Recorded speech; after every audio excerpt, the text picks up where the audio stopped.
Bapak, Ibu, Saudara yang terkasih di dalam Tuhan Yesus Kristus, Salam, salam bahagia. Pada kesempatan ini perkenankanlah saya hendak menyampaikan pemahaman saya ketika Tuhan Yesus Kristus hendak mulai mengajar dan kemudian Tuhan Yesus Kristus memilih para murid. Saya memperhatikan Tuhan Yesus Kristus memilih para murid sebagian besar adalah dari kalangan orang-orang biasa, dari nelayan, bahkan dari pemungut cukai seperti Matius yang pada saat itu pemungut cukai sebagai profesi, sebagai pekerjaan yang dianggap hina, yang tidak disukai oleh bangsa Israel.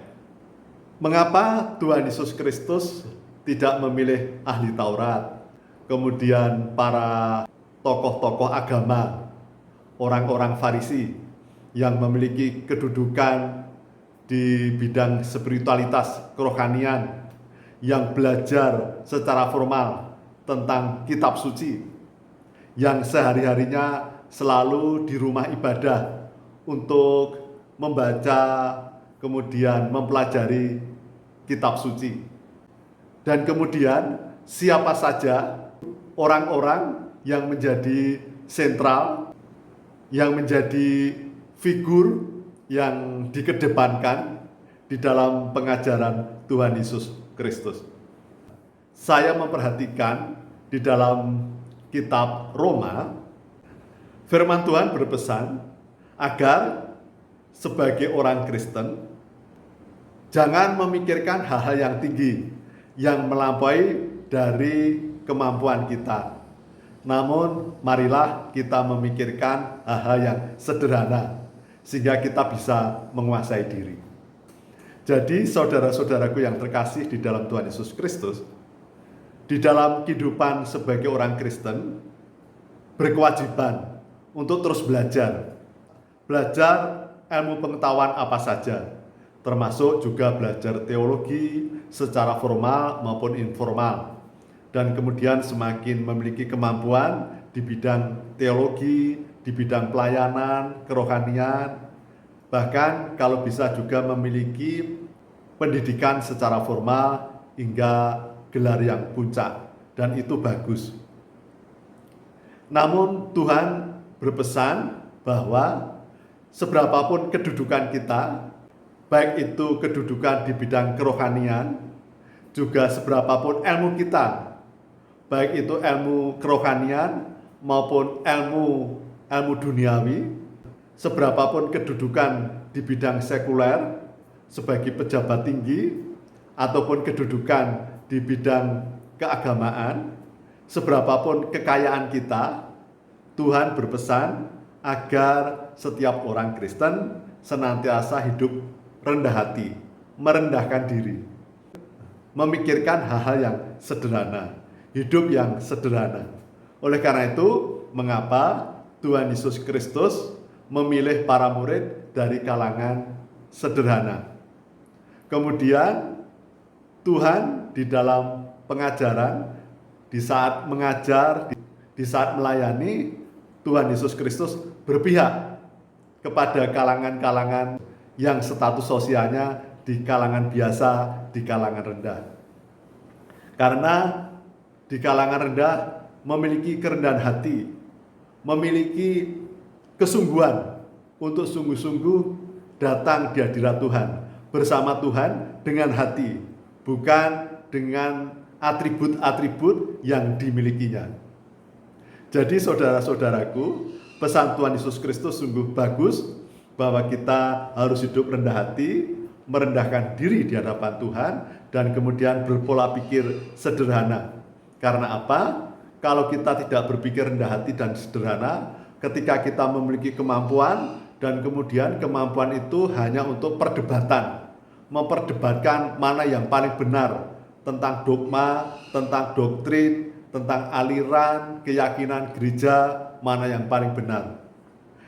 Antara orang Kristen berdebat sampai kemudian marah dan tersinggung. Tetapi ketika setiap orang Kristen mau merendahkan diri, merendahkan hati, maka kemudian akan saling bisa menghormati, menghargai satu sama lain, menghormati, menghargai perbedaan keberagaman di dalam denominasi, di dalam aliran dogma doktrin tentang kekristenan.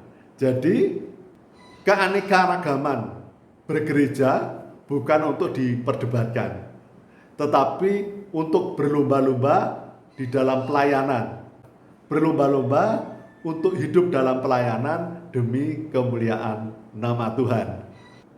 Demikian pula Tuhan sangat membela kalangan status sosial biasa, golongan-golongan yang dianggap jahat, yang dianggap tidak baik, seperti perempuan yang berzina dan begitu banyak orang-orang yang berdosa, yang dianggap paling berdosa di kalangan pemikiran duniawi, namun justru mendapatkan tempat di dalam Tuhan. Karena Tuhan Yesus Kristus datang ke dunia adalah untuk orang yang berdosa namun mau bertobat.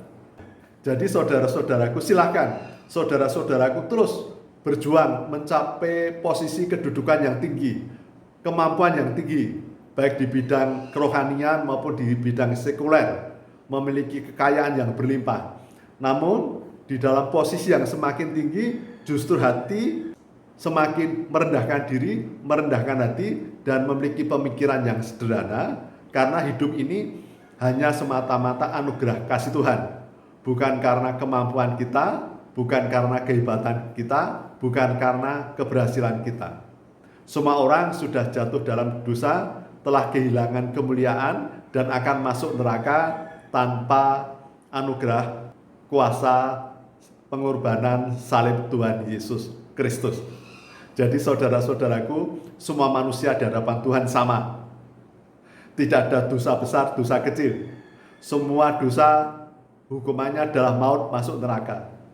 Namun karena perkenan Tuhan, karena anugerah kasih-Nya, berkenan datang ke dunia, menderita dan wafat di kayu salib, dan kemudian bangkit, maka kita semua mendapatkan perkenan Tuhan, dikuduskan karena anugerah kasih Tuhan, bukan karena kehebatan kita. Maka mengapa di dalam kitab Roma berpesan agar kita memikirkan hal-hal yang sederhana, yang sesuai dengan kemampuan kita, sehingga kita bisa menguasai diri, tidak memikirkan hal-hal yang tinggi, agar kita tidak terlena, tidak sombong, tidak congkak, tidak angkuh dan merasa paling hebat dan paling benar.